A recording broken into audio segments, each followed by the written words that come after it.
민원련의 미디어 탈곡기.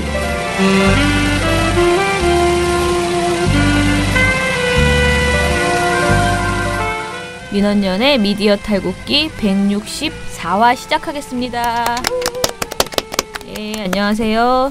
저는 민원련의 김원경 사무처장이고요. 미디어 탈곡기의 이장입니다. 네, 저는 부녀회장 배나원 활동가입니다. 네, 청년회장 이봉 활동가입니다.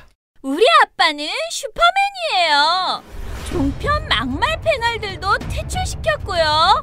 보도지침 책도 만들었고요. KBS, MBC 적폐의 사진도 퇴출시켰고요. 언론교육도 하고요. 매일매일 방송과 신문을 감시해요. 너희 아버지 뭐 하시는데? 민원연 후원해요. 언론을 정상화시키는 확실한 길. 한 달에 10,000원 민원연 후원으로 가능합니다.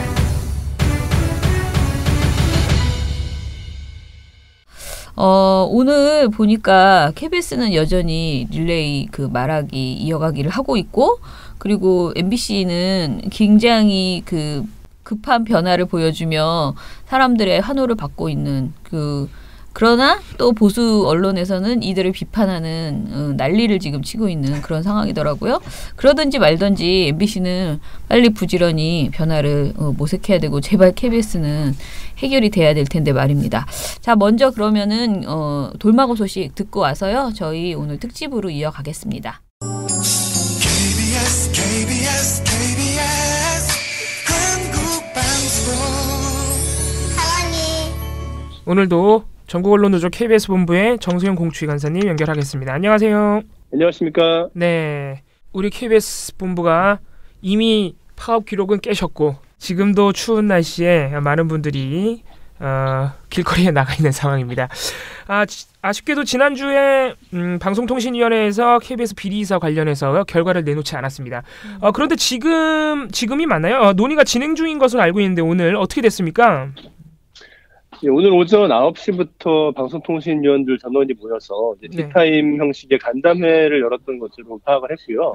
예. 또 이제 오늘 간담회에서 KBS 비리이사 감사원의 통보가 왔던 KBS 비리이사들에 대한 처리 방안을 놓고 방통위원들이 논의를 했던 것으로 알고 있습니다. 그래서 논의 내용이 무엇이었는지, 어떤 결과를 도출했는지는 아직 정확히 확인이 안 되고 있어서 방통위의 발표나 공개를 기다리고 있는 상황이고요. 예. 사실 말씀하셨던 대로 지난주 금요일에 형식적이나마 그 소명 절차가 마무리가 되는 게 지난 금요일이었기 때문에 사실 그 소명 절차와 무관하게 해임 사전 통지는 할 수 있다고 보고 있습니다만, 어쨌든 지난 금요일에 적어도 그 단식 농성도 이미 사흘째를 맞이한 날이었고, 이틀째를 맞이한 날이었고, 또 릴레이 발언도 이어지고 있고, 그래서 비리이사들에 대해서 해임 대상자를 선정을 해서 통지를 할 것을 저희들은 기대를 하고 강하게 촉구했건만 방통위가 움직임을 보이지 않았었고요. 이제 오늘 그나마 오전에 그 간담회를 통해서 어떤 논의를 진행을 해가지고 결론을 낼 것이라는 그런 기대가 있어서 오늘 상황을 지켜왔고, 오늘 이제 그래서 저희 본사에 있는 KBS 새노조 조합원들이 아침 8시에 집결을 했습니다. 오늘 방통위 앞에 저희 조합원들이 300명 넘게 모여들어서 8시부터 이제 정부 종합통합사 앞에 그 좌우 메인 도로 인도를 이제 채우고 출근하는 방송통신위원들과 방송통신위원회 실무자와 책임자들을 상대로 하루라도 빨리 이제 비리이사들에 대한 해임 통보를 해라 라는 취지의 집회와 피켓팅 또 구호를 외치면서 시위를 했습니다. 그래서 오늘 방통위가 아침 9시에 그 전체 회의 과정에서, 간담회 과정에서 저희 이제 집회도 좀 압박을 받으면서 느끼면서 또 저희가 이제 위원장과 저희 KBS 본부장이 단식 또 5일째를 맞이하고 있고, 또 KBS 새노조 조합원들이 전국에서 조를 짜서 24시간 광화문 릴레이 발언을 이어가고 있고, 이런 점들을 좀 엄중하게 받아들여서 논의를 했을 것으로 기대를 하고요. 이제 결론이 좋게 나오기를 기다리고 있는 그런 상황입니다. 오늘 아직 지금 저희가 녹음을 하고 있는 시점이 오후 1시인데 오늘 오전에 한 간담회의 결과가 아직 안 나온 상태군요. 아직도 저희들이 무슨 내용인지 방통위가 공개적으로 밝히지 않는 입장이라서 알 기회는 없습니다. 뭐 좋은 내용이 되기를 기다리고 있습니다. 예, 근데 일각에서는 만약에 오늘 방통위가 이 간담회를 통해서 결론을 냈다면 내일 빠르면 내일 전체 회의를 열어서 저 비리이사 해임 건의가 가능하지 않느냐 이런 예상도 나오던데 어떻게 보고 계세요? 이제 해임이라는 게 방통위 단계에서 할 수 있는 거는 아다시피 임명과 그 면직권자, 임면권자인 대통령에게 해임을 건의하기로 제청하는 거잖아요. 그러려면 이제 그 전체 회의를 열어서 전체 회의에서 의결을 해야 됩니다. 그래서 자연스럽게 전체 회의가 열리는 날만 할 수 있는 것이고요.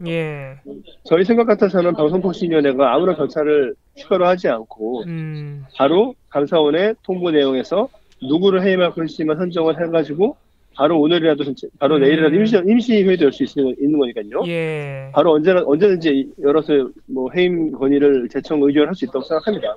또 위원 구성도 그렇게 돼 있다고 생각하고요. 근데 그럼에도 불구하고 방통위가 이런저런 형식적인 절차를 거의 뭐 할 수 있는 걸 모두 다 하다시피 해가지고 다 밟고 있는 상황이라서 지금도 다 하고 있죠. 그런 거를 감안한다면은 아마도 해임 대상자를 우선 선정을 해야 될 겁니다. 누구를 해임할지를 선정을 해야 될 것이고요. 그런 다음에 선정한다고 해서 바로 전체 회의를 열어가지고 의결할 수 있다고 저희 생각하는데 그렇게 안 할 겁니다. 그렇게 안 하고 아마 해임 대상자를 선정한 뒤에는 사전 통지를 할 겁니다. 당신과 당신은 우리가 이제 대통령에게 해임을 건의하기로 선정을 했으니 알고 있어라 라고 통지를 해줄 겁니다. 그런데 방통위가 아마 행정절차법이라는 그 법에 나와 있는 해임 대상자에게 주어지는 기회에 관한 규정을 모두 준수하려고 할 거예요. 그 절차 법에 나와 있는 대로만 한다면은 뭐 열흘가량의 유예 기간을 주고 그 기간이 끝나는 날 이제 일종의 청문이라고 하는 절차를 거치게 됩니다.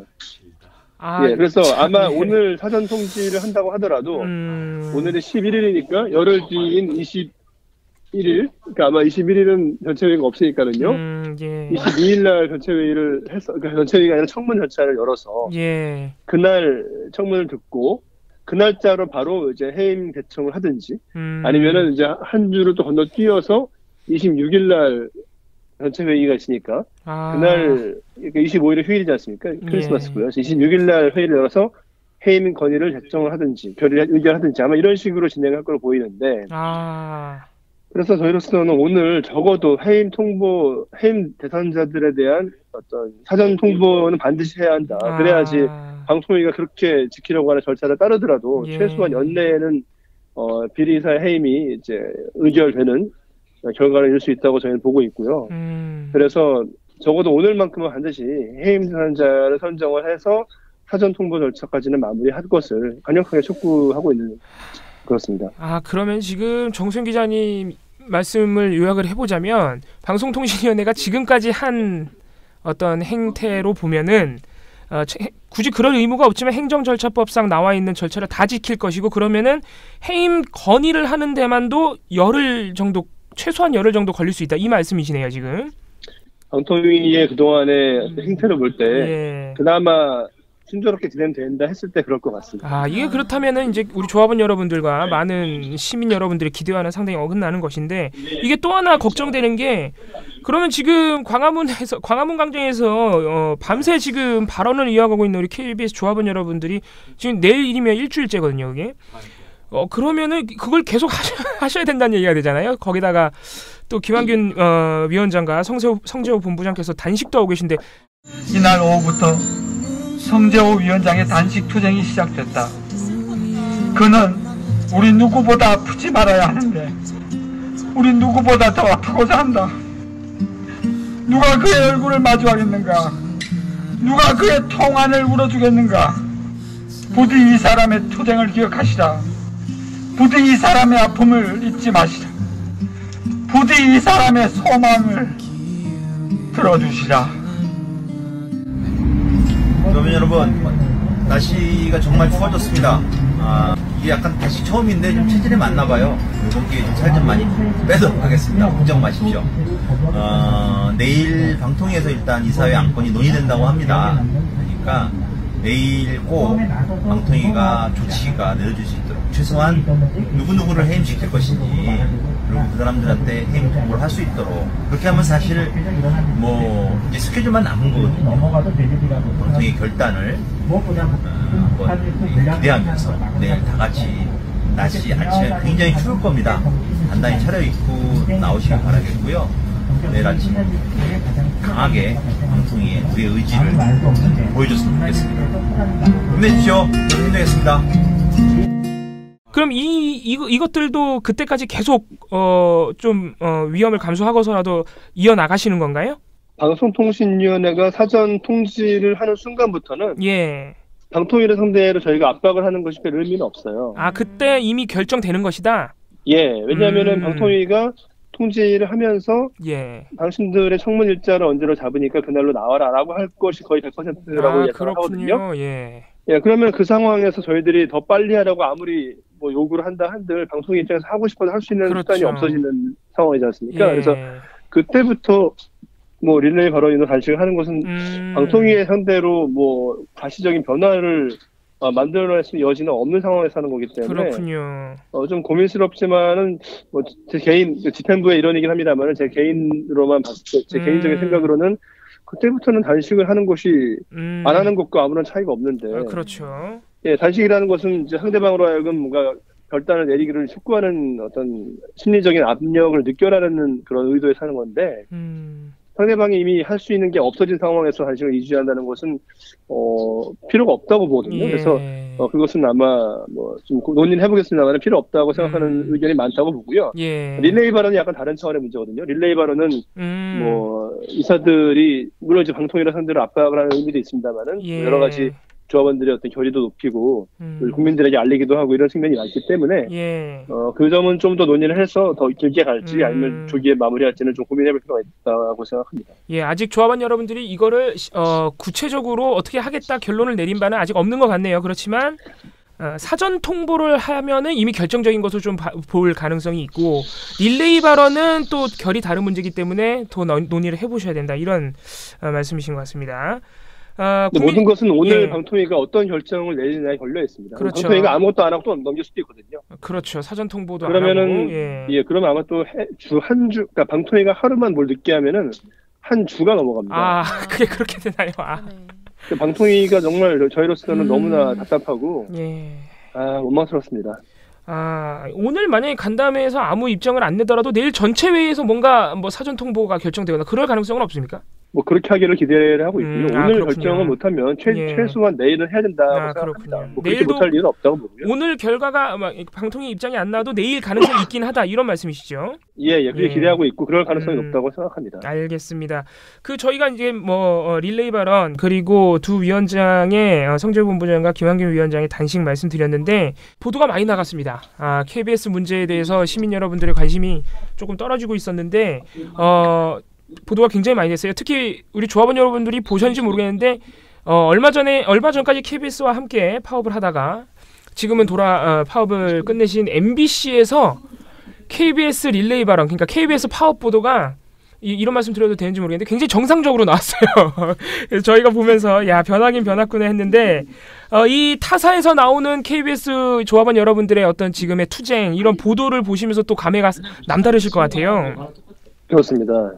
말씀하신 대로 MBC 뉴스데스크, 지금은 이제 뉴스데스크가 아니라 약간 임시 맞습니다. 과도기 방송 체제를 하고 있습니다만은 어쨌든 뉴스데스크 시간대인 메인 뉴스 시간대에서 8시 뉴스 나갈 시간대에서 지난 9일 토요일에 두 꼭지로 저희 파업 문제를 집중 보도를 했거든요. 맞습니다. 사실 토요일에 뉴스 시간이 전체적으로 짧기 때문에 두 꼭지를 할애한다는 게 쉬운 일은 아닙니다. 저희도 뉴스 편성이나 뉴스 이제 편집을 지켜보면 알 수 있는데요. 그날 MBC에서 파업 100일을 앞둔 KBS 채널조의 상황, 그리고 이제 YTN의 어떤 노사 간의 갈등이 고조되고 있는 상황을 이제 함께 묶어서 한 꼭지로 보도를 하고, 공정방송과 고대영 사장의 퇴진을 요구하며 시작한 전국 언론노조 KBS 본부의 파업이 오늘로 97일째를 맞았습니다. YTN의 경우에도 최근 방송 정상화를 놓고 노사 간 협상이 결렬되면서 노조가 다시 투쟁에 나설 것을 예고했습니다. 최훈 기자입니다. 또 저희 24시간 릴레이 발언이 어떻게 진행되고 있는지, 또 어떤 내용의 발언들이 나오고 있는지를 비교적 상세하게 알맹이가 충실한 리포트로 또 한 꼭지를 추가로 보도를 해서 두 꼭지로 조명했거든요. 네, 지금 이 시간에도 KBS의 노조원들은 비리를 저지른 이사를 해임하라는 24시간 릴레이 발언을 광화문 광장에서 닷새째 이어가고 있습니다. 그 현장에 최유찬 기자가 다녀왔습니다. 당시 스포츠 중계석에 익숙했던 아나운서가 한방눈이 쏟아지는 광화문 광장 한복판에서 마이크를 잡았습니다. 얼어붙은 목소리로 공영방송은 국민의 방송이어야 한다고 주장합니다. 이제는 더 이상 KBS가 권력과 자본의 눈치를 보지 않는 그런 진짜 국민의 방송이 되도록 눈이 많이 내립니다. 이 시간이 생각했던 것보다 더디게 가네요. 저희로서는 굉장히 반갑고 역시 그 언론의 힘이 저희도 언론입니다만 언론의 힘이 얼마나 큰지를 절감했던 그런 순간이었고요. 맞습니다. 또 연합뉴스 TV도 KBS 파업 상황을 집중적으로 보도했습니다. 연합뉴스 TV 보도 내용도 의외일 정도로 저희 파업의 그 취지나 어려운 점들을 좀 이렇게 모아서 했고요. 사상 최장기 파업을 진행 중인 KBS가 내일이면 파업 100일째를 맞습니다.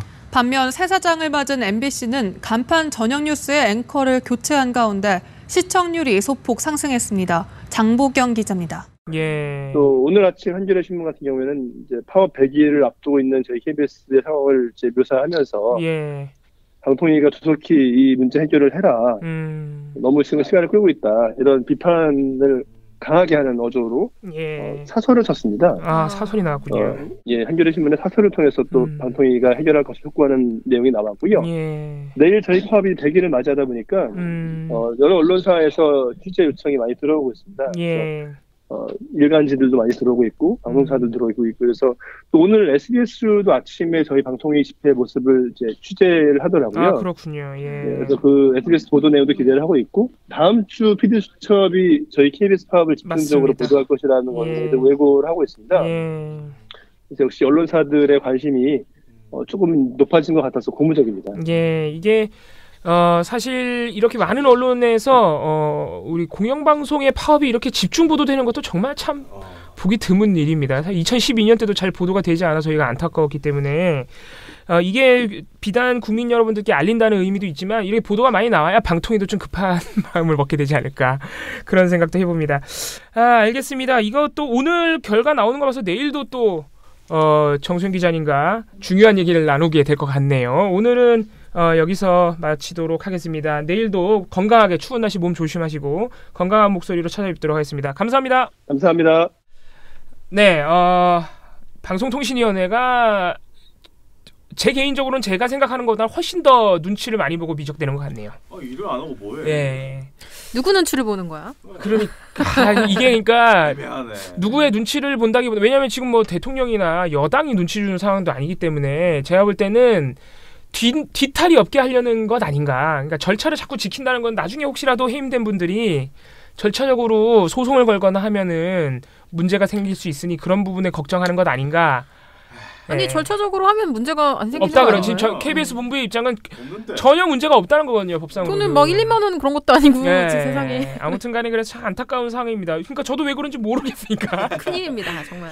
아쉽습니다. 일단 내일도 가능성이 있다 그러니까 오늘 간담회 결과와 내일 전체 회의 결과를 좀 기다려보겠습니다. 만나면 좋은 친구 MBC 문화방송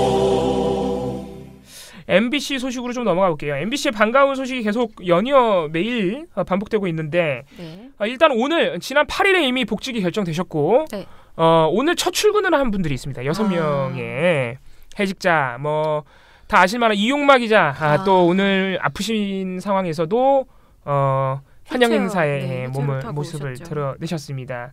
그 외에도 뭐 최승호 사장님은 이미 출근하고 계셨으니까 그거 박성호 기자, 강지웅 PD 뭐 여러분들 다들 나오셨습니다. 6명이 모두 출근을 하셨고요.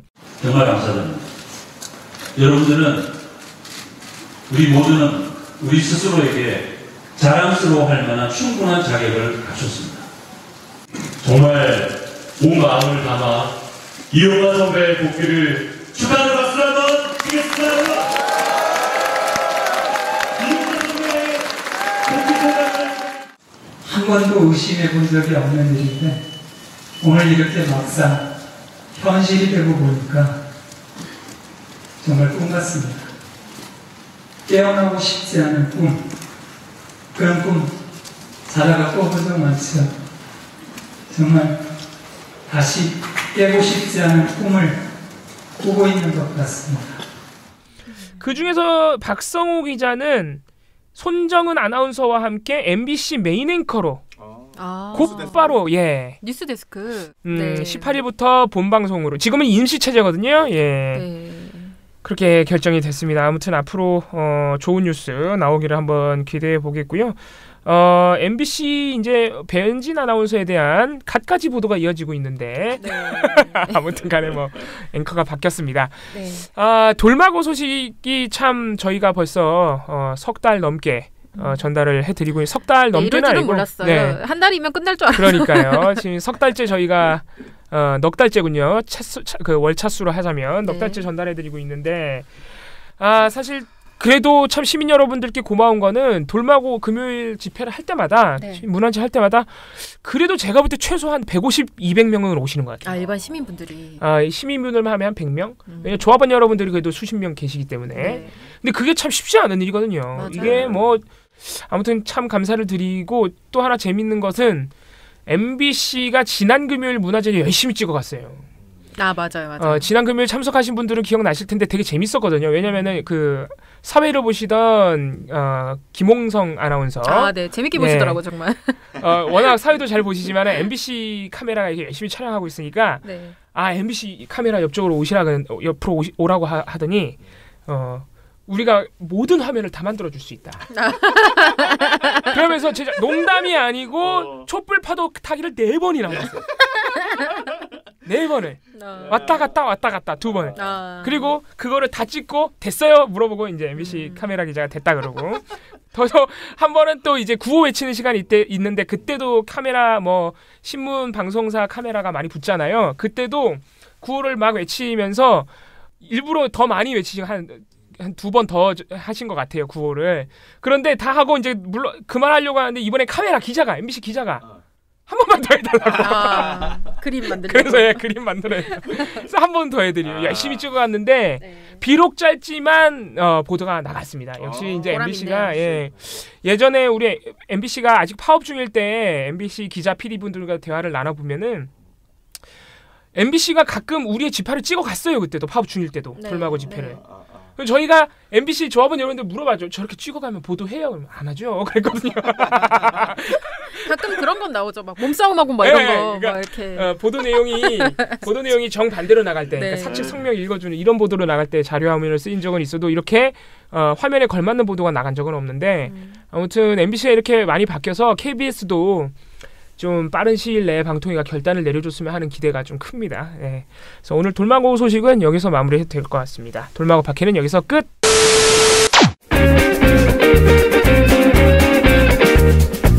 안녕하세요. 민원연 김원경 처장입니다.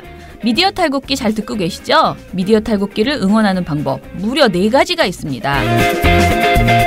다운로드하기, 구독하기, 댓글 달기, 그리고 하트 누르기인데요. 다운로드와 댓글 달기는 모든 곳에서 됩니다. 댓글 많이 달아주시면 저희가 늘 답변 드리겠습니다. 팟빵에서는 구독, 파티에서는 즐겨찾기를 해주시면 되고요. 하트는 팟빵과 파티에 모두 있으니까 매일매일 꼭꼭 눌러주세요. 꼭이요.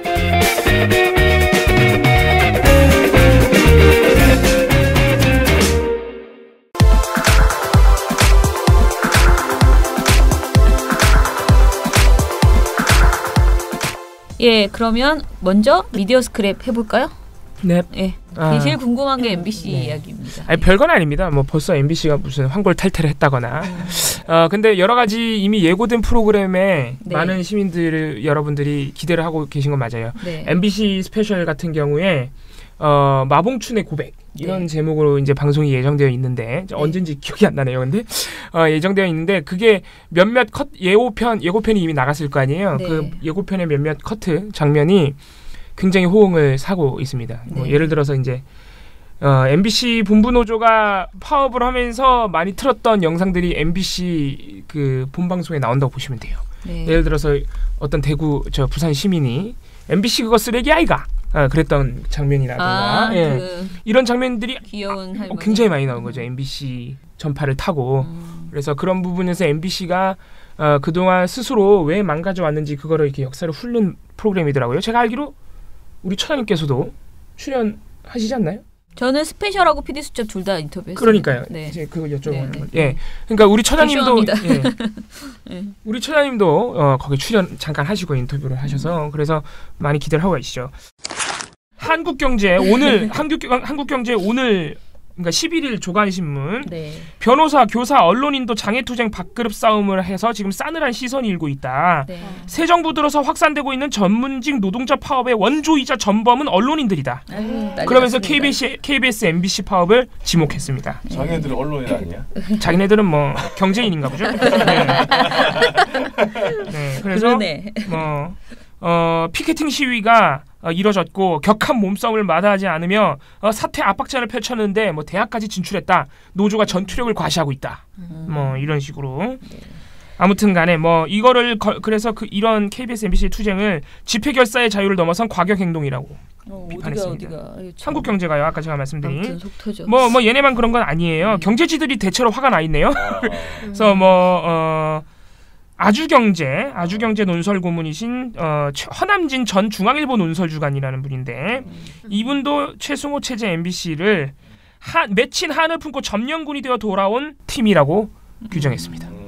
나머지 내용을 읽어드리지 않을게요. 한을 품고 점령군이 되어 돌아왔다. 근데 그런 비슷한 아주 똑같은 의미 같지만 굉장히 다른 의미로 지금 이제 해직 언론인들이 돌아오는 것에 대해서 어마어마한 힘이 있을 것이다. 이 사람들이 일으키는 변화는 대단할 것이다라는 보도가 또 하나 있었는데 누가 쓰셨는지 갑자기 생각 안 나는데 그분의 표현은 그런 것이었어요. 이분들이 단순히 10년을 그냥 있었던 것이 아니고 정말 어떠한 보도를 해야 되는지 어떤 방송을 만들어야 되는지 갈고 닦고 벼르고 있던 것이 있기 때문에 점령군 이런 게 아니고 그 이전에 최승호가 아니라는 거죠. 잘리기 전에 그때 최승호랑은 또 다르다. 그래서 이분들이 만들어 나갈 그 변화, YTN도 마찬가지고요. YTN과 그 MBC의 해직 언론인들이 돌아가서 할 것에 대해서 만만치 않게 생각해야 된다. 정말 굉장히 기대가 된다. 이런 이야기를 쓰셨더라고요. 그러니까 아마 자기도 그런 걱정일 거야. 근데 이분의 그런 논조는 걱정이야. 그런 어느 정도 합리성이 있는 그런 논조는 아니고요. 일단 점령군이라고 했고 강성 인사 최 사장 뭐 이런 표현 쓰고요. 그리고 거의 찌라시 수준의 내용도 있어서 읽다 보니까 짜증이 좀 나는데 아주경제 계속 그 기사 소개해 드리는 건데 뭐라 그러냐면은 지네들도 이걸 카더라 소문인 거를 알 텐데 뭐라고 쓰냐면 사장 후보자가 3명으로 압축되면서 MBC 주변에서는 온건 합리파로 꼽히는 A씨가 가장 유력하다는 소문이 원래는 파다했다. 다수의 MBC 출신 국회의원들도 A씨를 지지한다는 설이 나돌았다. 그러나 이용마 기자의 리영 이상 수상 보도가 나오면서부터 분위기는 최 PD 쪽으로 돌변했다. 이게 무슨 자기 혼자 말도 안 되는 소리를 하고 누구의 있어. 말을 그렇게 들었을까? 주변에 이상한 사람들밖에 없구만. 말이 되는 소리입니까? 네, 다음 그러면 우리 이영희 선생님의 그 상이 그렇게 큰 의미였어? 와, 진짜 이런 아무튼 말도 안 되는 소리를 열심히 하시는 더 이상 읽어드리지 않을게요. 아니 리영이상은 이용마 기자가 받았는데 최승호 기자가 갑자기 왜 사장이 말도 안 되는 이런 소리를 하면서 점령군이니 뭐니. 네, 아무튼간에 경제지들은 이런 상황이고 또 JTBC나 사실 YTN도 많이 결기를 다지고 있었는데 최근에 사장 문제 때문에 아무튼 앞으로 좀 우리 언론 지형이 많이 바뀔 거라는 것은 확실해 보입니다. 여기가 사실 오늘의 핫이슈죠. 만남이 있으면 헤어짐이 또 있는 것이지요. 네. 우리의 TV조선 메인 빨리 앵커, 가십니다, 전원책 네. 앵커가 이제 떠나시면서 마지막 인사를 남기셨습니다. 4개월 만인가요? 네. 5개월인가요? 이걸 또 소개해드리지 않을 수 없는데요. 단기 아르바이트 하셨나봐요? 그렇게까지도 말씀하시면 좀 그렇죠. 네. 마지막 인사는 이렇습니다. 오늘로서 저는 메인 뉴스 앵커에서 하차합니다. 지난 7월 3일 이 자리에 앉아 지금까지 최선을 다하지 못했음을 고백합니다. 언론의 본분은 권력을 견제하고 비판하는 데 있습니다. 결코 진영 논리에 빠져서는 안 됩니다. 들어요. 웃지 말고. 권력이 이념을 함께하는 같은 진영이라도 비판의 눈을 잃어서는 안 됩니다. 언론은 권력자를 화나게 해야 합니다. 그렇지 못한 언론은 권력의 도구에 지나지 않습니다. 들으세요. 인사를 드립니다.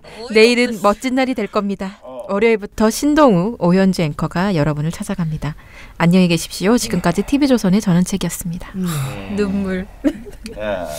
뭐 온통 거짓말이야.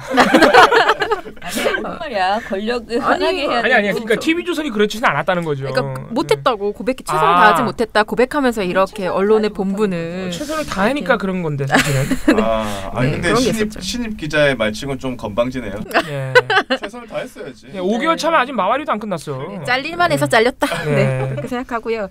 또 하나 눈에 띄는 거는 전원책 앵커가 약간 읽어주는 칼럼처럼 오늘 이 사람이랑 코너를 운영을 하고 있잖아요. 자, 마지막 주인공은 누구였을까요? 이거 제가 딱 맞췄잖아요. 정확하게 예상하지 않았습니까? 문재인 대통령이죠, 당연히. 그럼요. 문재인 대통령이었는데 대단합니다. 내용이 정말 대단한데요. 문재인 정부가 출범 7개월이 훌쩍 지났습니다. 그동안 제가 본 건 적폐청산과 여전한 안보 불안, 끝이 안 보이는 불황입니다. 문 대통령은 5월 10일 취임사에서 국민 모두의 대통령이 되겠다며 승자도 패자도 없다고 했습니다. 그러나 그날이 혹시 더 큰 갈등과 분열이 시작된 날은 아닐까요? 이러면서 시작을 합니다. 듣기로 하겠습니다. 네, 이런 얘기를 쭉 하면서 기회는 평등하고 과정은 공평하며 결과는 정의로울 것이라는 대통령의 말씀은 친문 진보 진영 안에서만 박수를 받고 있는 건 아닌가요? 사흘 전 428조 8천억에 이르는 새 예산안이 통과됐습니다. 법인세 소득세를 올려 정세의 길로 들어섰습니다. 그러고도 늘어난 복지 수요로 인해 국가 채무는 매년 몇십 조씩 늘어납니다. 미래 세대에게 이 빚을 무엇 때문에 진 거라고 할 건가요? 법인세가 너무 낮아서라고 하면 되겠죠. 못 참고 제가 말씀드렸습니다. 아니 저는 또 전원책 씨가 그렇게 말했다는 줄 알고 놀래가지고 제가 지금 읽다가 참다 못해서 우리한테 들으라고 해놓고 일자리 대통령을 약속했지만 청년 실업은 사상 최고입니다. 감히 말씀드리면 노동 경직성이 바뀌지 않으면 노동 친화적인 투자는 없습니다. 세금으로 최저임금을 보전하는 게 언제까지 가능하겠습니까? 이렇게 얘기를 합니다. 그래서 경제 어렵다는 얘기하면서 분배 정의도 중요하지만 생산성을 넘어서는 분배는 불가능합니다. 성취 동기를 꺾는 결과적 평등은 결코 정의롭지 않습니다. 대통령이 취임사에서 밝혔듯이 지금부터라도 능력과 적재적소를 인사의 대원칙으로 삼아야 합니다. 반대자의 목소리에 귀를 활짝 열어야 나라다운 나라가 됩니다. 라고 말을 하면서 떠나주셨습니다. 네, 뭐 그냥 전원책 앵커가 할 만한 말인 것 같아요. 네. 그래도 아무튼 마지막 주자를 그렇게 딱 마음에 두신 분으로 이렇게 해주셔서 뭐. 아니 그럴 거면 이제 몇 달 안 된 대통령 얘기할 게 아니잖아. 그런 경제 상황. 그러니까 이것만 보면은 지금 문재인 대통령이 무슨 장기 집권 한 10년 정도 해서 청년 실업 막 뭐 경제 불황 이런 걸 다 만들어낸 사람인 것 같아요. 아니 빚을 누구부터 시작했는데 이명박부터인데. 그렇게 따지면 우리 전원책 앵커는 입사 5개월도 채 되지 않아서 신입 기자인데 막 선배 기자들하고 싸우고. 선배 기자들이 싸운 게 아니지 혼냈지. 선배 기자를 혼냈지. 혼내가지고 빨리 이거는 취재를 해. 왜 못하니? 어우 정말 버르장머리가 없네요. 네. 대박이죠. 그래서 기자들이 성명 내고 TV조선 기자들이 성명 낸다는 걸 저는 태어나서 들어본 적이 없어요. 오죽하면 그랬겠습니까? 네. 아니 그 분열과 그 갈등의 상징은 전원책 앵커 아니겠습니까? TV조선 내부에서 본인부터 단도리를 잘하시고 수신제가 치고 평천하라 하지 않습니까? 그리고 방송국에서 앵커가 바뀌면 다 같이 바뀝니다. 예. 근데 혼자만 바뀌었어요. 네. 그럼 여자 앵커는 그대로야. 예. 그렇다면 이 인사의 의미는 더 말하지 않겠습니다. 시청률 하락. 지금 국가 부채는 앞으로 지켜보면 되는 것이고 TV조선의 시청률 하락이나 좀 걱정하시기를. 예. 난리가 났습니다. 네, 근데 떠나시는 분이니까 또 그렇게 심하게 말씀드리진 않고요. 떠나는 것도 아니에요. 다 새로운 프로그램 론칭 한다며. 아니 보도에서 떠나니까 내 소관이 아니다. 그렇군요. 그런 거군요. 이 칼 같네. 네, 저쪽으로 가시네. 네, 저쪽으로 가시겠죠. 진짜 와봐. 들어와봐. 화가 나 있으시죠? 아주 그냥 다 조사버리겠습니다. 네, 알겠습니다. 저는 뭐 기쁘게 떠나 보내드리겠습니다. 네. 환하게 어차피 근데 우리 방송에서는 계속 우리 탈곡계에서는 계속 등장하시겠군요. 네. 완전히 떠나는 게 아니에요. 제가 모니터 위원을 2명을 배치하도록 하겠습니다. 담당자로.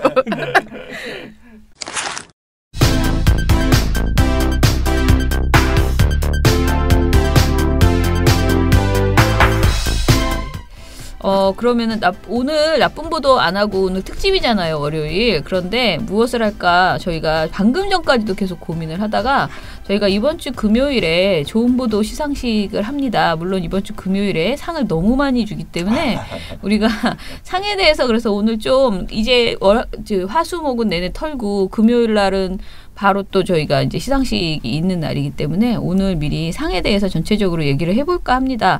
사실은 좋은 보도 시상식만 있는 건 아니죠. 그날 민원연이 1년에 한 번 드리는 민주시민 언론상을 드리게 됩니다. 민주시민 언론상부터 해서 쭉 풀어서 시상에 대해서 얘기를 해보죠. 일단은.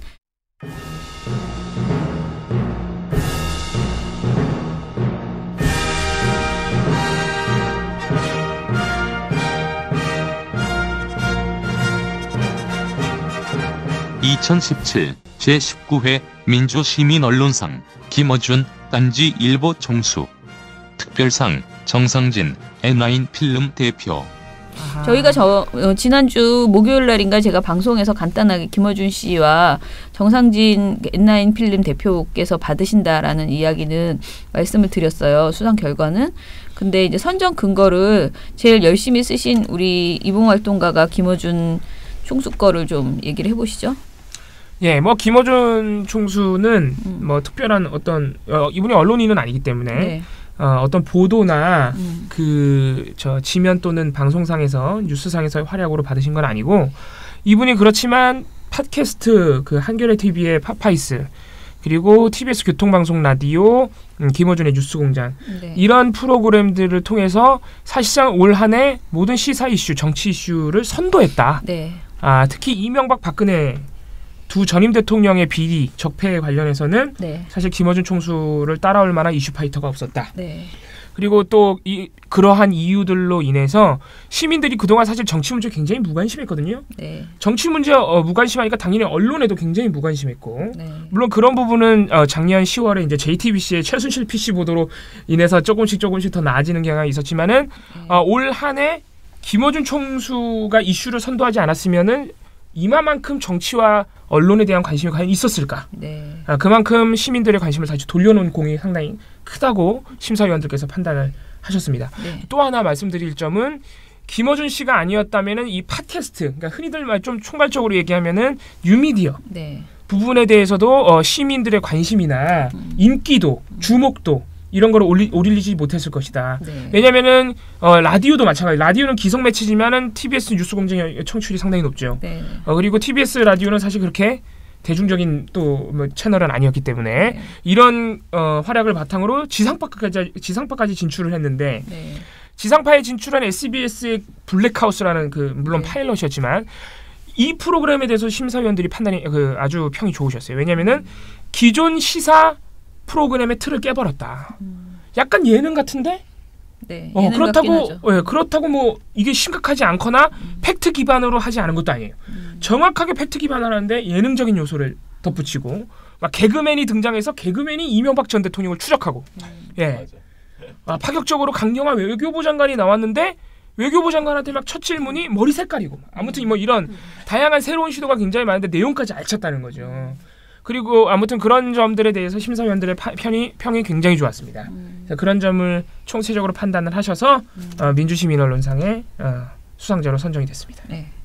저는 개인적으로 지금 말씀하신 약간 그러니까 약간 기존의 엄숙주의 이런 것들을 깨고 그냥 툴툴 얘기하잖아요. 맨날 김어준 총수가. 근데 이제 그런 형식이 친근하게 사람들에게 다가간 거 아닌가. 그리고 사실 좀 좀 뭐라 그러지 언론 그러면은 너무 갑자기 또 말이 안 되는데 엄숙 수준을 넘어서서 너무 어려워요. 근데 김어준 총수는 자기가 조금이라도 이해하지 못하는 부분이 있으면 정말 잘 물어보거든요. 저는 그 리액션이 정말 좋다고 생각하는데 그래서 이 어느 프로그램에서든 그 파파이스에서도 그렇고 뉴스공장도 그렇고 본인이 이걸 시민들이 가장 알기 쉬운 언어로 다 바꿔서 그 게스트의 말들을 잘 해석을 해주고 그리고 질문해주고 이런 부분이 굉장히 어필했던 거 아닌가 그런 생각이 들어요. 그래서 진짜 기성 매체의 신뢰도가 되게 떨어진 상황에서 그 공론장의 자리가 없었거든요. 우리한테 진짜 심각한 수준이었는데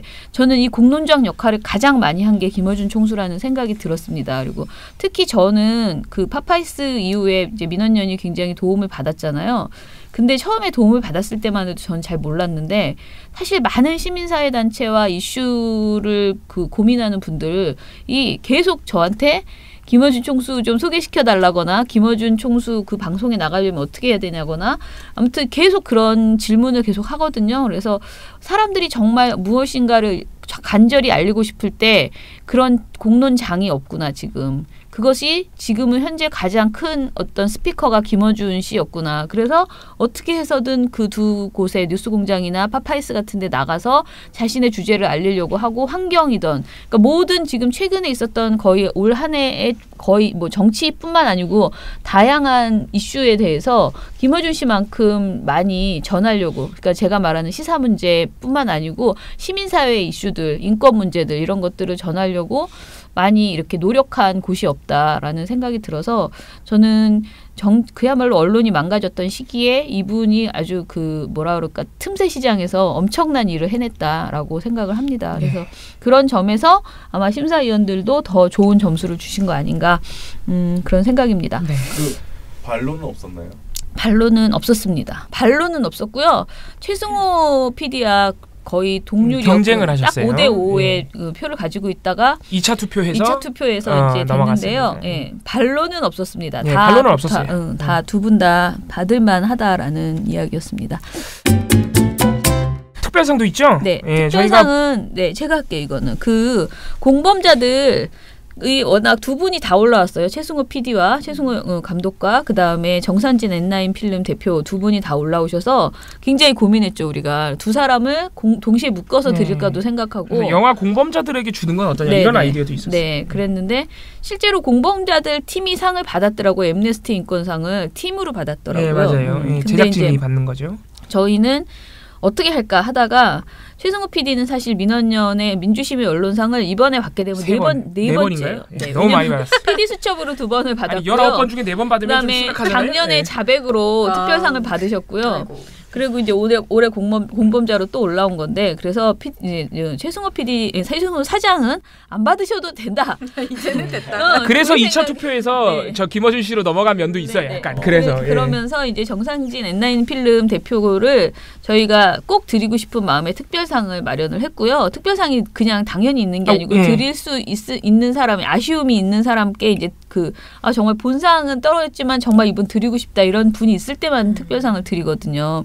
근데 아무튼 드리게 됐고요. 이분은 독립영화관을 가지고 있고 독립영화를 주로 많이 배급하는 @9 필름입니다. 그 대표고요.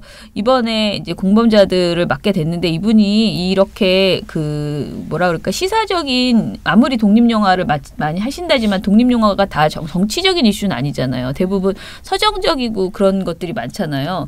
근데 그런 걸 더 많이 하신 분이었고 사실 공범자들 하는 거에 있어서 좀 부담이 있으셨던 것 같아요. 왜냐하면 아시겠지만 큰 관이 잘 안 잡히고 굉장히 그동안 고생했잖아요. 자백 때는 더 심했거든요. 큰 그 극장이 저기를 배치를 안 해주는 거, 편성을 안 해주는 거 이런 것 때문에 굉장히 고생을 해서 이 고생되는 일을 또 할까 막 이런 고민이 좀 있었던 것 같아요. 그런데 어찌됐든 맡으셨고요.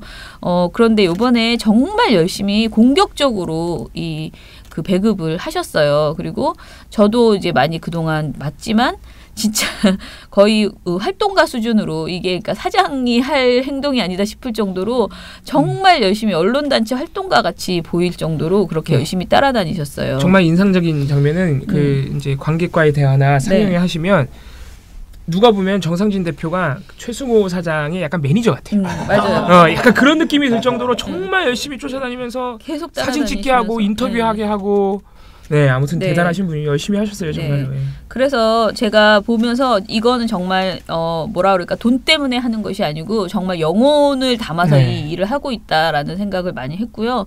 그런 점에서 정말 고맙고 사실 공범자들이 26만 명 흥행을 기록하는데 이분의 힘이 영화 자체는 다 좋아요. 나쁘지 않은 영화 없는데 그만큼의 흥행이 되는 게 쉽지 않거든요. 특히 근데, 다큐 영화가 네. 시사 다큐 영화가 네, 굉장히 좋았고 그리고 저희가 또 굉장히 칭찬한 것은 이제 돈이 별로 되지 않아도 지역 정말 전국 방방곡곡을 계속 다니면서 지역 순회하셨죠. 순회하면서 이제 최승호 PD와 최승호 PD 아닌 그 해직 언론인들까지 다 동원해가지고 막 그 관객과의 대화를 하시고 그 다음에 이제 해외에도 미국도 한번 가셨어요. 네, 해외의 요청으로 그 관객과의 대화도 거기도 마찬가지로 사실 돈으로 생각하면 갈 만한 그게 아닌데 굉장히 열심히 다니시고 그 다음에 가장 큰 돈의 문제는 유튜브 무료 공개죠. 2주간 유튜브에 무료로 공개를 했습니다. 그래서 이때 3일 만에 조회수 100만을 넘겨가지고요. 정말 많은 분들이 공영방송 문제에 공감대를 갖게 해주셨습니다. 그래서 근데 저희가 저 유튜브 무료 공개가 우리가 이렇게 쉽게 얘기하지만 저 보통 일이 아니래요. 저게 IPTV로 예. 10,000원씩 보고 있는 상황이었어요. 그런데 IPTV를 하고 장사가 되고 있었는데 그 상황에서 그냥 유튜브를 공개하신 거기 때문에 손해를 감수한 거죠. 네, 회사 대표신데. 그래서 저희가 이분은 진짜 그 올해에 굉장히 혁혁한 공을 세우셨다라고 생각을 해서 특별상을 드리기로 했습니다. 예, 축하드립니다. 하나 좀 비하인드 스토리를 말씀드리자면 정상진 대표께 이 수상 소식을 심사회의가 종료된 직후에 저희가 이제 바로 두 분께 모두 말씀을 드렸는데 굉장히 기뻐하셨는데 마침 또 이게 인연이 되려다 보니까 그날이 공범자들 제작팀의 쫑파티 날이었던 거예요. 그래서 굉장히 좋아하셨어요. 예, 처장님이 전화하시는데 소리 지르는 소리가 저한테까지 들려요. 그 팀이 다 좋아하시는. 예. 굉장히 와 막 그러면서 막 빨리 지금 오라고 막 딱 처장님이 말씀하시니까 정상진 대표가 상 받았대 막 그러시고 아무튼 참 기분 좋았습니다. 네네.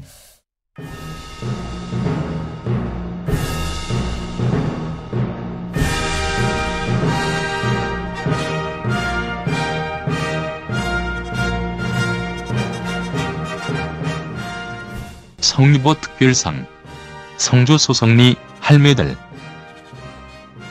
자, 그리고 우리가 이제 이날 또 드리는 게 성유보 특별상이죠. 자, 성유보 특별상은 누가 받으셨냐면 소성리의 할매들이 받으셨습니다. 저는 이 이름이 너무 좋은데 소성리 할매들이라는 그런 불특정 특정할 수 있다고 우기지만 아무튼 소성리 할매들께 저희가 상을 드리게 됐습니다. 성유보 특별상은 미리 설명을 드리면 민원연이 개별적으로 드리는 상은 아니고요. 그 고 성유보 선생님이 돌아가시고 나서 1주기가 되는 날 우리가 만들었어요. 이거 만들자라고 해서요. 단체가 누구누구 같이 만든 거냐면 민원연, 전국언론노동조합, 언론개혁시민연대, 언론소비자 주권행동, 희망레일 등이 만들었습니다. 공동으로 구성한 위원회이고요. 2015년부터 그래서 들고 있습니다. 성유보 특별상위원회라는 걸 만들어서 이렇게 정관도 작게 만들어서 요거를 드리고 있고요. 아직 그 성금은 적지만 저희가 선생님 돌아가시고 나서 장례하고 남은 많은 비용 뭐 그런 것들을 잘 이렇게 해서 거기에서 이걸 계속 유지해 나가도록 그렇게 하고 있습니다. 원래 한겨레 신문도 같이 하는 상 아닌가요? 한겨레는 그걸 뭐라 그러죠? 광고 이런 거를 해주시는 후원을 해주시기로 했습니다. 이유는 성유보 선생님이 민원연의 초대 사무국장이셨고 한겨레의 초대 편집국장이셨고 언론개혁시민연대의 초대 이사장이셨고 뭐 이렇게 계속 뭐든가 운동을 계속 만들어 나가신 분이기 때문에 굉장히 참님 멤버시죠 한겨레. 네. 예, 그런 분이셔서요. 그래서 저희가 이 상을 지금 3번째 드리는 건데요. 첫 번째에는 갑자기 또 위안부 할머니. 위안부 할머니가 아니고 소녀상을 만든 그 부부 조각가 분들이 받으셨고요. 네. 그리고 미디어 문구가 같이 받았습니다. 저희가 이 상을 만들 때 굉장히 고민을 했는데요. 어떤 컨셉으로 만들 것인가. 왜냐하면 너무 언론상이 많았어요. 그리고 연말에 주는 언론상이 많잖아요. 근데 그런 흔한 언론상이랑 똑같이 할 수는 없다라는 생각에 굉장히 고민을 했는데 일단 선생님이 초창기에는 계속 언론운동을 열심히 하셨지만은 돌아가시기 한 5년 전부터 통일운동을 굉장히 열심히 하셨어요. 그래서 희망레일이나 또는 우리 결의 하나되기 운동본부가 이런 쪽의 일들을 많이 여기저기를 하셔가지고요. 저희가 평화통일운동과 언론민주화 이 두 가지 이슈 쪽에서 상을 드리기로 했고요. 그리고 상을 되도록이면은 젊은 분들에게 드리자. 그래서 지지하고 응원하는 차원에서 드리자. 이런 얘기를 했고요. 그리고 단체보다는 개인에게 더 많이 주자. 이런 얘기들을 했습니다. 그런데 요번 수상은 그러면 완전히 다 뒤집어져. 거꾸로죠. 네. 근데 평화통일에 완벽하잖아요. 네. 그러니까 젊은 이들을 지지하자 이런 소리는 사실은 젊으면 굉장히 취약하잖아요. 그 어떤 지지 기반이. 그래서 그런 어떤 소수의 목소리에 힘을 실어주자. 막 탄탄한 곳 이런 데 주지 말고 실적 위주로 주지 말고 지원의 의미로 격려의 의미로 상을 드리자. 이런 개념이 있었거든요. 그리고 그동안에 받았던 상을 보면 작년에는 오마이뉴스의 김종술 기자라고 해서 그 4대강 녹조라떼 등등 엄청나게 지저분한 것을 많이 그러니까 보도하셨던 그 분께 드렸어요. 근데 올해는 왔다 갔다 하다 보니 딱 어쩌다 보니 첫 해에는 그 언론과 평화통일을 한 분씩 드렸고요. 한꺼번에 공동수상했고요. 2회에는 언론이 받았는데 이번 3회에는 평화통일 분야가 받았다 이렇게 보여져요. 그래서 소성리 할머니들에게 드렸습니다. 민주시민 언론상에서 김어준 씨와 최승호 사장이 붙었다면 이 성유보 특별상에서는 소성리 할머니들과 박상규 기자가 맞붙었습니다. 네. 여기서도 동률이 나왔는데 근데 이제 결정적으로 이번에는 할머니들께 어떻게 보면 시민사회 쪽에 평화통일 관여하신 시민사회 쪽에 드리자고 결론이 난 것은 할머니들이 노구를 이끌고 그 외쳤던 구호들을 보면은 딱히 꼭 사드 문제에 국한된 게 아니라 이 국민의 생존권 그리고 우리가 여기서 살고 지금 내가 살고 있는 환경을 유지할 수 있는 권리 이런 헌법적 가치들을 외치셨다는 거죠. 그리고 전국 방방곡곡에 돌아다니면서 이런 가치를 전파하시고 그리고 또 한 가지 결정적으로 이제 심사위원들의 마음을 흔들었던 것은 이분들이 그렇다고 해서 언론 역할을 안 했느냐 그런 게 아니라는 거예요. 이분들이 아니었으면 소성리 현장의 그 어떤 진실 주민들이 핍박받고 있다는 사실 특히 구구단체들이 와가지고 막 이상한 짓 하고 폭행도 저지르고 막 이런 부분에 대해서 할머니들이 아니었으면 그나마 JTBC나 뉴스민 같은 그 몇 안 되는 매체들이 그나마도 보도를 안 했을 것이다. 그거 사실 확인조차 못했을 것이다. 할머니들이 아니었으면은 왜냐하면은 이제 상주하는 기자 거의 없었다 그러잖아요. 그러니까 그 기자들이 소수의 기자들이 참 여러 가지 사실 알기 어려운데 이 할머니들이 나서서 활동을 했기 때문에 사실은 그나마도 알려진 것이다 해서 할머니들도 1인 미디어 역할을 했다. 그렇다고 치면은 우리가 할머니들께 좀 더 힘을 드릴 수 있지 않느냐 해서 드리게 되었습니다. 또 소선이 할머니들이 그동안 이렇게 활동을 많이 하셨는데 평화통일 그리고 어떤 헌법적 가치 국민의 권리를 지키는데 많이 활동을 하셨는데 상을 거의 못 받으셨어요. 상은커녕 주목을 아예 거의 못 줘요. 그렇죠. 상은커녕 그렇죠. 사실은 보수 언론들로부터 엄청나게 엄청나게 종북이니 뭐니 엄청나게 욕을 많이 먹으셔가지고 외국 보도도 많았고 해서 그런 부분에서 우리가 응원을 드려야 된다. 이런 결론이 났습니다. 그래서 박상규 기자는 왜 뭐였죠? 박상규 기자는 아시겠지만은 진실탐사그룹 셜록이라 그래가지고 이거 오래 만드셨죠. 근데 이분이 그거를 오래 만들어서 그렇지 재작년부터 굉장히 유명하지 않은 그러니까 알려져 있지 않은 그 억울한 사람들의 사정을 굉장히 이슈화를 많이 시켰어요. 그래서 영화 재심으로 이렇게 좀 사람들의 주목을 받게 된 그 사건 삼례 슈퍼 살인 사건이죠. 그것만 있는 것도 아니고 한 2-3건이 더 있습니다. 그래서 사회적 약자를 대변하고 주목받지 못한 특히 권력기관으로부터 억울한 일을 당하신 분들의 이슈화를 시켰다는 점에 대해서 공로를 굉장히 높게 평가받으셨는데 이번에는 아쉽게도 소성리 할머니들께 영광이 돌아갔습니다.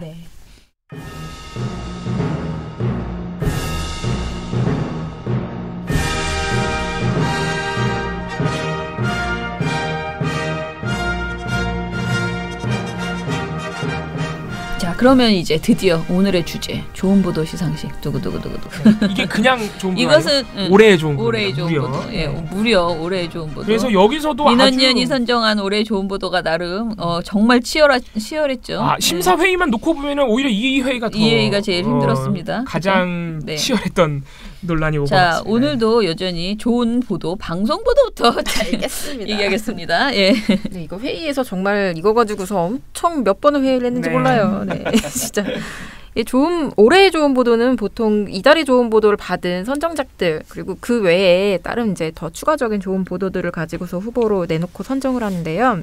요번에는 이달의 좋은 보도를 아직 안 받은 11월 달 보도가 선정이 됐어요. 이게 그렇죠. 연말에 나온 보도는 보통 그래도 좀 약하잖아요. 파급력이 네, 좀 있을 시간이 없으니까. 그런데도 뽑혔습니다. 뭐였냐? 윤세미나 이한길 JTBC 기자의 명성교회 불법 세습 논란 보도였습니다. 네. 명성교회를 아시나요? 네. 이게 아마 JTBC의 노력 덕분으로 네. 많은 분들께 알려졌을 것 같아요. 예. 네, 전 몰랐는데, 그러니까 그냥 있다는 것만 알았지 이게 이렇게까지 큰 교회인 줄은 몰랐어요. 예. 여기 알려진 바로 따르면은 등록 신도가 10만 명. 그러면 연간 재정이 1,000억 원대. 정말 이거는 뭐 웬만한 군이나 군은 넘어서는 겁니다. 그냥 뭐 교회 하나 이렇게 표현할 수 없는 정말 어마어마한 거대한 집단인 거죠. 근데 여기에서 지금 최근 무슨 일이 일어났느냐? 지금 다들 아실지는 모르겠는데 교회에는 세습금지법이라는 게 있다고 합니다. 그러니까 아버지가 뭐 예를 들면 좀 교회에서 한 자리 하셨는데 그걸 아들한테 이렇게 물려주고 그거 안 된다는 거죠. 그게 교회 법으로 있는 거예요? 네, 세습금지 그게 있대요. 아예 그렇군요. 그 대한예수교 장로회라는 곳에서 2013년도 9월에 총회에서 금지법을 통과시켰대요. 그렇군요. 네. 그렇고 그렇게 이게 아예 그 세습금지법이 있으니까 명성교회 김사만 원로 목사도 뭐 있는 자리에서 공공연하게 나도 동의한다. 세습 반대한 그러니까 세습은 있어서는 안 된다 이렇게 얘기를 했고 그의 아들 김하나 목사 같은 경우에는요. 아예 공식 석상에서 발언을 해요. 명성교회는 세습을 하지 않을 것이다. 이렇게 말을 합니다. 근데 세습을 했어요. 결론은 했다. 결론이 한 거면은 이유 여하를 막론하고 불법이 되잖아요. 그 예장에서 금지한 거를 그냥 한 거잖아요. 근데 지금 아니다. 우리는 불법 세습이 아니다라고 주장을 하고 있어요. 그렇죠. 그 논리가 뭐냐면 그러니까 교회 안에 있는 사람들은 다 동의를 했다. 이게 뭐 아버지에서 아들로 내려왔지만 이 사람이 능력이 없는데 억지로 갖다 꽂은 게 아니라 교회 안에 사람들이 다 민주적 절차를 거쳐서 동의를 했다. 봐라 지금 신도들도 저항하지 않고 다 뭐 앉아서 성실하게 예배를 보지 않느냐 막 이런 말을 쓰더라고요. 네, 하지만 그 세습 이 결정돼서 받는 그걸 이제 뭐라 그러지 계승을 받는 그 당일날 영상이 있어요. 근데 어떤 그 신도분이 뛰어나와서 반대한다고. 뭐야, 그럼 반대했네. 반대한다고 하는데 끌어냅니다. 뭐야? 정말 양팔 양다리를 잡고 온몸을 다 제 앞에서 그냥 들고 나가요. 그리고 저 위층에는 그러니까 교회가 몇 층까지인지 모르겠는데 이렇게 단계가 있잖아. 단이 있잖아요. 대학생들은 그 위치상 원래 한 3층 구석이래요. 근데 그쪽에서 막 소리를 지르면서 뭐 반대한다라고 하는데 안 들리는 거야. 많잖아 그럼. 그러니까 반대하는 사람들이 있고 피켓 시위도 하고 하는데 조용하다. 야, 이거 전형적인 독재자의 모습 아닙니까? 그러니까 많은 사람들이 직접적으로 목소리를 내지 못하고 있고 그냥 이제 지켜보고 있는 상황 혹은 그냥 너무 분란 일으키지 말자 하고 조용히 있는 상황을 정당화하는 어떤 근거로 삼고 있는 거죠. 그래서 이런 상황이 있는데 사실 이게 처음 JTBC가 낸 단독은 아니에요. 그렇죠. 뭐냐면 이거는 그 뉴스앤조이라고 혹시 아세요? 기독교 전문 매체가 있어요. 맞습니다. 근데 지난 3월에 뉴스앤조이가 어떤 기사를 냈는데 이게 굉장히 논란이 됐습니다. 이게 기사가 1532번 공유가 됐어요. 근데 제목이 명성교회 후임 김사만 아들 김하나 목사 유력이라는 보도입니다. 그때 이미 낌새가 있었던 거야. 앞에서는 아니라고 하는데 뒤에서는 넘겨주려고 계속 물밑 작업이 있었고 그래서 사람들이 의혹을 제기하고 하는데 계속 아니다 이렇게 탁 해버린 거지. 근데 구리네. 3월에 이 소식이 나왔는데 여러분들 다 모르셨잖아요, 제대로. 이게 사람들한테 널리 알려지지 않았고 교인들 사이에서는 좀 약간 이슈가 됐는데 일반 사회적인 그냥 어떤 뭐랄까 전반을 휩쓰는 이슈가 되지 못했어요. 그러다가 JTBC가 11월에 이거 관련된 보도를 연속 보도를 쭉 이어나갑니다. 그러니까 사람들이 뭐야 이런 일이 있었어? 그리고 이게 그냥 작은 교회에서 일어나는 어떤 그냥 뭐 짜잘한 문제가 아니구나라는 것도 이 보도를 보고 사람들이 알게 된 거예요. 그래서 저는 이게 이미 3월에 있었던 문제지만 여태까지 안 된 거는 교회의 문제는 교회에서 관련 매체 혹은 교회 안에서 해결해야지 하면서 그냥 무시하는 기존 언론의 어떤 습관 같은 것들이 영향이 컸다고 생각하는데요. 그리고 교회 건드리면 무섭잖아요, 사실. 네, 그래서 피하는 약간 좀 꺼리는 이슈 중에 하나죠. 근데 되게 용감했다. 이거를 그냥 가지고 나와서 양쪽 인터뷰를 하는 거예요. 맞아요. 인터뷰를 하고 반대하는 사람들이 왜 반대하는지 취재를 해서 결과를 보여주고 이런 것들이 굉장히 좀 저는 용기 있고 좀 앞으로도 계속 이어져 나가야 될 행동이다라는 생각이 들었고요. 그 심사위원들도 그런 부분에 있어서 좀 높은 평가를 하셨어요. 결정적으로 그 침묵하던 명성교회와 예장이 모두 그렇죠. 입장 표명을 해야 했죠. JTBC 보도 이후에. 11월 동안 이걸 계속 한 달 동안 집요하게 보도를 하니까 너무 이슈화가 돼버린 거예요. 너무 이슈가 커진 거야. 그러니까 그 대한예술장로회 그 통합총회에서 요것과 관련해서 공식 입장까지 내놔요. 근데 막 거기서 막 뭐 물러나라 막 이렇게까지는 말하진 않아요. 하지만 좀 우려를 표하는 정도의 선에서 입장을 밝히죠. 불법은 맞다는 뉘앙스였던 것 같은데. 네, 그러니까 그게 막 우리가 기대하는 것처럼 막 강하게 하진 않지만 그 정도를 끌어냈다는 것도 사실 굉장한 일이거든요. 그래서 이거는 엄청난 성과를 보인 보도고 또 중요한 그 정신에 있어서도 중요한 의미를 가지고 있다라는 생각이 좀 들었습니다. 네. 근데 왜 이견이 많았죠? 일단은 제가 먼저 설명을 드리면 올해 이제 사실은 올해 상을 받을 수 있는 곳은 JTBC밖에 없었어요. 보니까 JTBC가 JTBC랑 싸웠어요. 네, JTBC 후보밖에 없는데 이제 사실 아주 작년에 사실 제가 보기에 가장 큰 문제는 작년에 워낙 큰 보도가 상을 받았잖아요. 그래서 좋은 보도, 올해의 좋은 보도에 대한 눈높이가 너무 많이 높아진 게 저는 가장 큰 현실적인 문제였다고 생각을 해요. 그러니까 작년급의 보도는 없어요. 올해 JTBC에. 근데 작년에 최순실 보도였죠. 최순실 PC 관련 보도가. 그러다 보니까 작년처럼 정말 나라를 뒤흔들고 막 이런 대통령을 바꿔버렸어. 그런 보도가 없는데 다 단타로 작은 보도들을 이제 했을 뿐인데 꾸준하게. 그렇다면 이것은 좋은 보도가 아니고 당연한 보도를 한 거 아니냐. JTBC 보도들이 그런 이야기들이 있었고요. 이제 저는 그렇다면 반대로 JTBC가 올해의 좋은 보도를 못 받을 정도로 과연 올해 보도가 부실했느냐. 그렇게 봤을 때는 그 정도는 아니다. 그러니까 그냥 큰 게 없다고 해서 안 주는 것은 적절치 않다라고 저는 생각을 했고요. 그럼 안주자와 주자가 있었다? 네네. 안주자가 제일 많았습니다. 그런데 후보가 딱 2개였는데 이 명성교회와 그리고 나머지는 그 5.18 당시에 그 공군 폭격 관련된 그 보도였거든요. 근데 그것보다는 이게 더 많이 이제 거론이 된 것은 명성교회의 문제가 이제 꼭 명성교회 그것 때문이 아니고 교회라는 이슈를 다루는 것에 대해서 우리 언론이 지나치게 공포감이 있잖아요. 그런데 굉장히 금기시되어 있는 부분을 용감하게 그래도 그리고 용감하게 했다고 해서 뭐라 그럴까 인권 침해적으로 막 하면 안 되잖아요. 근데 비교적 굉장히 깔끔하게 잘 보도를 했다는 점에서 좋은 점수를 이제 드렸고요. 그리고 내년에도 이 그 종교계가 사실은 이제 문제적인 행동들에 대해서는 사실 개선이 필요하잖아요. 그런데 이런 부분이 가능하려면 반드시 언론이 움직여야 돼요. 그냥 교인들의 힘만으로는 절대로 문제 의식을 갖고 있는 교인들이 몇 분이 뭐 이렇게 말하고 다닌다고 해서 해결되는 문제가 아니고 번역 관련이 공고하기 때문에. 네, 그래서 언론이 이렇게 특히 그 주요 언론들이 이렇게 다뤄주는 것이 굉장히 의미가 있다라는 점에서 응원의 개념도 있었고요.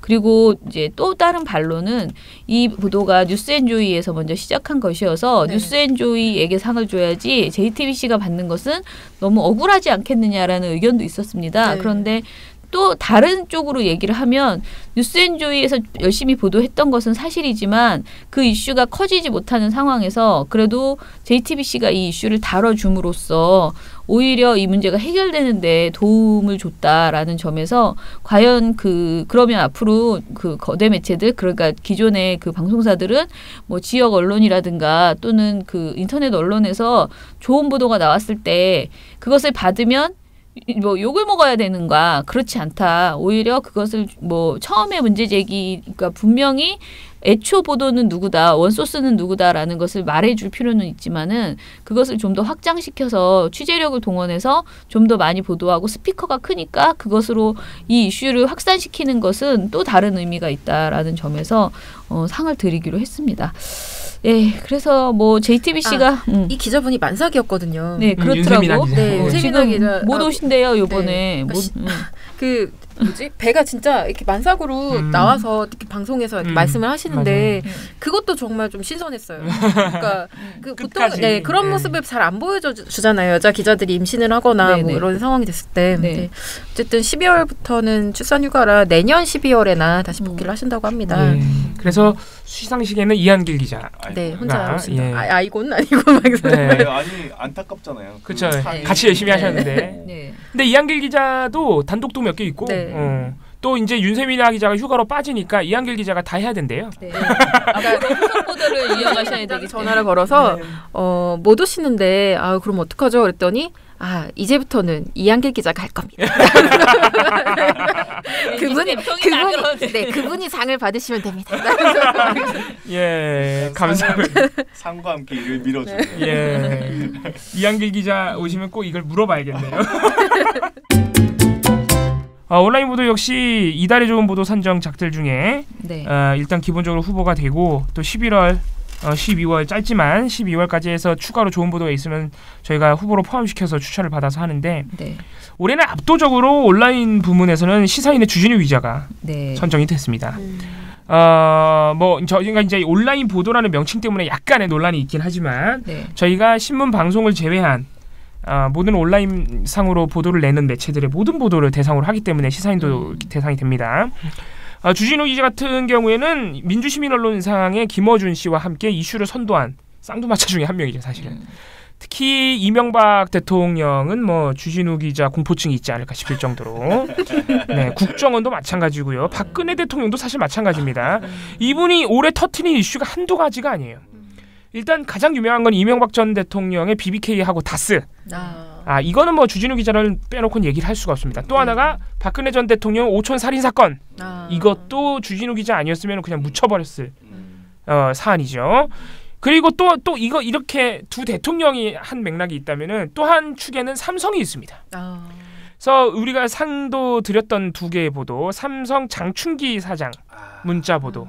이것도 사실 주진우 기자가 이제 자기 팀원들과 함께 열심히 한 것인데 그때 김은지 기자가 와서 상을 받으셨죠. 그래서 그거가 또 하나가 있고 또 삼성 최순실 문건 보도도 주진우 기자가 자기 팀원들 데리고 한 겁니다. 네. 정말 바쁘게 사셨네요. 진짜. 그러니까 삼성, 이명박, 박근혜 대한민국을 쥐었다 놨다 했던 검은 권력들은 다 주진우 기자가 한 번씩은 파헤치고 갔다. 그래서 이런 부분에서 공로를 인정받았고요. 그게 단순히 보도를 한 게 아니라 엄청나게 위험하면서 치명적인 진실들이었죠. 다. 주진우 기자 주장에 의하면은 살해 위협도 몇 번 받았죠. 실제로.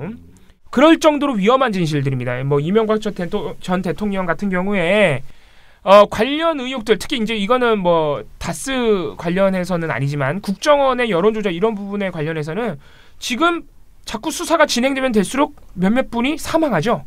그래서 굉장히 위험한 거 아니냐 이런 낭설이 있기도 한데 이명박 전 대통령 다스 의혹은 거의 이제는 진실이 보이는 거 아닌가. 왜냐하면 지난 11월에는 어떤 보도까지 나왔냐면은 드디어 해외 차명 계좌까지 나왔습니다. 스위스 은행과 관련된. 그리고 뭐 이거는 너무 지금은 유명해졌지만 이명박 전 대통령이 외교부까지 동원해서 자기 사재, 그러니까 다스에 140억 원을 김경준 씨로 받았다는 내부 문건이 나왔죠. 네, 외교부 내부 문건으로 보이는 문건이 나왔습니다. 이런 것들이 있었고, 뭐 박근혜 전 대통령 오촌 살인 사건 역시 그동안 꼼꼼 숨겨져 왔던 그 증언자들이 하나둘씩 용기를 내서 증언을 해주시고 계십니다. 사건 현장에 있었던 시민 여러분들의 제보가 이어지고 있고요. 그리고 그 내부자들, 박용철 씨와 관련된 뭐라 그래야 되죠? 조폭 이게 조폭에 연루된 분들인데 아무튼 그분들의 증언들도 이제 하나둘씩 나오고 있죠. 그래서 굉장히 또 진실이 많이 다가왔고 삼성은 제가 굳이 딱히 뭐 길게 설명 안 드리겠습니다. 뭐. 최순실 그러니까 삼성 이재용 부회장의 뇌물 공여, 해외 재산 도피 이런 부분을 입증할 만한 삼성의 내부 문건이에요. 그 어디도 아니고. 그래서 그런 부분들을 폭로를 해서 상당 부분 올해 한 해 이슈를 선도했다. 이렇게 공로를 인정받았습니다. 경쟁작은 없었나요? 없었어요. 아니 다른 있었지. 후보들은 있었는데 뭔가 다른 사람들이 고민을 많이 하지 않으셨어요. 네. 심사위원들이 거의 만장일치. 뉴스타파가 경쟁사였는데 이 그 이슈의 크기로 따져본다면 사실 상대가 되지 않는다. 그래서 이견이 없었습니다. 그러네. 올해의 신문 보도상 이게 원래 우리는 보도상이거든요. 보도에 드리는 거예요. 사람에게 주는 게 아니고. 그래서 지금 아까 주진우 기자도 주진우 기자가 받는 것이 아니고 그 상 여러 가지 보도 그 자체 덩어리들을 이제 드리는데 이분도 주진우 기자랑 굉장히 비슷하게 너무 여러 덩어리가 있는 거예요. 그래서 이 중에 하나만 정할까 아니면 다 묶어서 다 드릴까 하다가 다 묶어버렸어요. 네. 그래서 누구냐? 한겨레의 서영지 기자입니다. 네. 한겨레 서영지 기자가 올해 진짜 굉장히 바쁘게 알차게 일을 했습니다. 주진우 기자 못지않게 진짜 열일하시는 기자분 중에. 보도가 3가지를 묶었는데요. 청와대 기업 관제 데모 지원 의혹 보도. 이것은 올해 1월 31일 그리고 2월 2일 등에 나왔던 보도입니다. 이것은 이달의 좋은 신문 보도로 2017년 2월에 선정이 됐었고요. 그 다음에 또 하나가 기억나시는 게 국정농단 수사팀 조사 대상 검찰국장 부적절한 만찬이라는 제목의 서영지 기자 보도였는데요. 이게 뭐냐면 돈봉투 만찬 폭로 보도였어요. 자, 2017년 5월 법조계 돈봉투 만찬 사건을 단독 보도해서 박근혜 최순실 국정농단 사건 수사 책임자인 이영렬 검사장과 조사 대상인 안태근 법무부 검찰국장이 수사 종결 직후에 부적절한 만찬을 갖고 서로의 휘하 간부에 대해서 금일봉을 주고받았던 혐의로 이 보도가 이제 터졌죠. 그러면서 검찰 권력이 자정 능력과 통제력이 없는 것 아니냐. 이것을 적나라하게 우리가 고민하게 하는 이런 보도였습니다. 이 보도도 기억나실지 모르는데 이거 상당히 충격적인 보도죠. 사실. 네. 검찰이 모든 권력 부패를 수사하면서 이런 식으로 했을 거 아니에요. 그동안. 그러니까. 지금은 근데 뭐 안봉근 씨도 들어갔죠. 네. 누구지? 그 사람 불기소로. 네, 그러니까요. 그래서 지금도 사실 검찰에 대한 불신이 상당합니다. 그렇죠. 아무튼 이 보도는 국민에게 검찰 개혁에 대한 이 검찰이 적폐라는 것에 대해서 정확하게 알려주는 그런 그 명분과 단일성을 전해주는 그런 보도였습니다. 그래서 좋은 보도로 선정했고요. 이 보도는 서영지 기자 단독은 아니고 강희철 기자와 같이 취재한 내용입니다. 그 다음에 그러니까 아까 그 위에 것도 그렇고 이렇게 강희철 기자가 한 것이 좀 있습니다. 그런데 가장 우리가 힘줘서 이번에 이제 상 드린 것은 한겨레의 국정원 여론조작 사건 보도입니다. 이 보도는 8월 4일부터 국정원이 이명박 정부 시절 민간인으로 구성된 사이버 외곽팀을 운영한 실태를 구체적으로 그려낸 보도였고요. 국정원이 직원을 통해서 댓글 조작을 하는데 그치지 않고 아예 민간인으로 구성된 사이버 외곽팀을 구성해서 온라인 공작을 펼쳤다. 그 사이버 외곽팀의 댓글 팀장이 MB 지지단체 소속이었다라는 점 등을 고발하는 보도였고요. 국민의 세금을 통해서 운영되는 국가기관이 특정 정권의 연장을 위해서 국민 여론을 조작하고 호도했다라고 해서 굉장히 정말 MB가 구속돼야 되는 수준의 그런 보도다, 그러니까 내용이다라고 이제 지적이 됐죠. 한겨레 보도는 이미 국정원 선거 개입 혐의로 징역 4년을 받은 원세훈 전 국정원장 이외에 이명박 대통령과 청와대 관계자로 수사를 확대해야 된다는 사실을 분명하게 보여주는 그런 보도였습니다. 그래서 이때 당시에 12건이었거든요. 한겨레 보도가 8월에 12건의 보도를 했어요. 4일부터 시작해서 28일까지 쭉 이어갔습니다. 그래서 이 보도가 전체적으로 다 서영지 기자 단독이에요. 그래서 이 보도를 드리기로 했습니다. 전체적으로 보도량을 보면 상 받은 보도가 그 청와대 기업 관제 데모 지원 의혹 보도가 3건이고요. 그 다음에 돈봉투 만찬 보도가 거의 10건 정도 또 되고요. 그 다음에 또 12건의 국정원 여론조작 사건 보도가 있어서 진짜 열일을 하신 기자로 올해 그렇게 봐야 될 것 같습니다. 그래서 이분은 라이벌이 있었나? 라이벌이 있었나? 신문 쪽에도 라이벌이 라이벌이 거의 한겨레에서 그거 있었군요. 그 디스커버 팀에 이번에 한겨레에서 굉장히 힘줬던 강원랜드 보도가 강원랜드 보도. 근데 뭐 그것도 근데 이제 강원랜드 보도가 후속 보도가 좀 더 이어졌더라면 또 됐을 텐데 이 서영지 기자 보도가 워낙 이렇게 건건이 다 의미가 있고 굉장히 잘 취재한 내용들이어서요. 이쪽으로 강원랜드도 상당히 가치를 인정받았는데 서영지 기자에게 이 상이 돌아가는 것에 대해서는 썩 이견이 없었습니다. 네, 전혀. 아무도 반론이 없었습니다. 다들 축하드리고요. 작년에 워낙 그 최순실 게이트 한겨레도 최순실 보도가 받았고요. 그러니까 김우경 기자 그 팀이 받았고 그때도 탐사보도 팀이었어요. 방송도 또 이제 최순실 PC 보도에 JTBC가 받았고 해서 작년에 워낙 빵빵했기 때문에 다들 올해는 뭔가 좀 약하다라고 생각을 하는데요. 어찌됐든 간에 올해 2017년은 정권이 바뀌고 그리고 적폐청산이라는 화두를 세웠던 그런 한 해였고 거기에 맞춰서 적절한 보도들이 그래도 이어졌다. 분발하셨다. 저는 그렇게 생각을 하고 충분히 상을 받을 만한 그런 내용들이었다라고 평가를 합니다. 예. 아니 이렇게 상신을 다 올려놓고 보도자료가 나간 다음에 쓱 보니까 받을 만한 분들이 받았어요. 약하지 않습니다. 쓱 보니까. 예. 네. 예. 자 그러면은 오늘 특집은 여기서 마무리해도 될 것 특집은 같습니다. 이것으로 마무리하고요. 7, 6, 5, 4, 3, 2, 1. You'll never have the sacred stone. Oh, this you crazy mother. 네. 민원년 대댓글 합시다. 오늘 대댓글 제가 살짝 봤는데 우리 청취자 여러분들이 지금 돌마고 특집 팟캐를 하고 계세요. 지금 댓글에서 아주 아하님께서 KBS 지금 조합원 여러분들의 이어말하기 현장을 이 장면마다 하나하나 찍으셔가지고 PD, 기자, 아나운서 여러분들의 사진을 많이 올려주셨어요. 아주 자 이런 분들 때문에 KBS 조합원 여러분들이 얼른 돌아가야 됩니다. 일터로 이렇게 기대하고 신뢰를 보내는 시민 여러분들이 많다는 점을 KBS 조합원 여러분들이 좀 알아주셨으면 좋겠네요. 저는 이런 댓글이 좋더라고요. 물바다님인데 암튼 화팅? 암튼 화팅? 네. 물바다님. 물바다가 뭐냐? 네, 물바다. 제 마음을 움직였습니다. 이런 댓글이 또. 따뜻한 세상을 만들자 님이 있는데요. 요즘 종편을 보고 있자니 JTBC를 비롯 타 종편들이 너무한 거 아닌가 싶어 글을 올립니다. 뭐냐 광고가 너무 지나친 거 아닌가. 매 프로당 5분 정도가 광고로 나가는 게 아닌가. 어이가 없어서. 물론 광고로 유지되는 게 이해는 가는데 이렇게까지 광고가 긴 건 이해가 안 간다. 역시 우리 청취자 여러분들은 이 언론 문제에 직감을 가요. 완전 이 뭔가 감이 있는 분들이에요. 아니 불편하잖아요. 근데 진짜 실제 보고 있으면. 근데 광고는 저는 광고 모니터를 한번 하긴 해야 된다라고는 생각을 하고 있습니다. 근데 우리가 그동안 프로그램 위주로만 모니터를 해가지고 사실 저희에게 광고 모니터라는 분들 꽤 있거든요. 근데 계속 못하고 심지어 그거를 교육해주겠다는 그 광고 관련된 이제 그 좋은 생각을 가지고 계신 교수님도 있는데 제가 못하고 있습니다. 그리고 미련곰탱님과 트러스트 노원님이 지난 금요일날 나간 미디어 탈곡 기간인 종편대치 시즌2 영상 버전 처장님 혼자 하니까 너무 좋다고. 뭔 소리야. 언경쇼 런칭 대애청자 청원이 필요하다고. 네. 제가 이제 이날 안 하려다가 해가지고 상당히 개운해했거든요. 근데 그게 느껴졌나?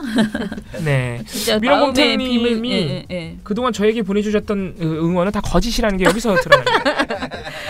제가 빠졌다고 이렇게 좋아하실 줄이야. 아니 트러스트 노원님이 이 말 너무 웃기네요. 소장님 혼자 방송하시니 맨 처음 방송에서 뵌 거 생각납니다. 저 똘똘이처럼 생긴 귀여운 사람은 누구인가? 말도 완전 똘똘, 목소리도 똘똘. 똘똘이는 뭐야? 네, 갑자기 똘이 장군이 생각나네요. 네. 감사합니다. 다들 너무 감사합니다. 자, 그러면 오늘 방송은 이것으로 마치겠습니다. 엄청나게 수다를 폭풍 수다를 떤 것 같은데요. 예, 내일부터는 점잖게 잘 털어드리겠습니다. 그래도 간만에 비판만 하지 않고 칭찬을 해드려서 마음이 좀 낫네요. 네, 그래도 최남수 사장 내정자보다 좀 못한 것 같은데. 예. 네, 그러면은 민원연의 미디어 탈곡기는 내일도 열심히 털어드리겠습니다. 탈탈탈. 안녕.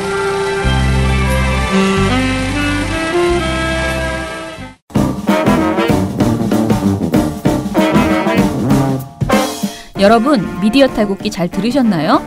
민원연은 1984년부터 우리 사회 언론 민주화를 위한 걸음을 우직하게 걷고 있습니다. 특히 왜곡, 편파, 막장 뉴스가 만연한 상황에서 민원연의 언론 감시 활동은 더욱 중요합니다. 민원연 회원이 되어 저희에게 힘을 주세요. 민원연 홈페이지 ccdm.or.kr에 오셔서 회원가입을 신청하시거나 02-392-0181로 전화 주시면 됩니다. 한 달 10,000원의 회비가 언론을 바꿉니다.